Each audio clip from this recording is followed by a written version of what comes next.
এটা একটা red lady পেঁপে গাছ। এই দেখেন অনেক ছোট গাছ, এটা গোড়া। এই যে এখান থেকে পেঁপে ধরা শুরু হয়ে গেছে নাকি? অসাধারণ, মাত্রই ধরা শুরু হচ্ছে পেঁপে পুকুর পাড়ে। খুবই সুন্দর পরিবেশ। অন্য অন্য গাছ তো ধরতেছে ভাই না? সব গাছে ওই যে খুবই সুন্দর ভাবে ধরতেছে।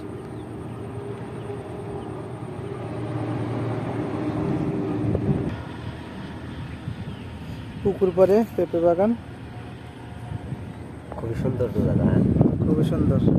সোহেল ভাই এই দেন, স্মার্ট লোক, পরিচর্যা খুবই স্মার্ট করে।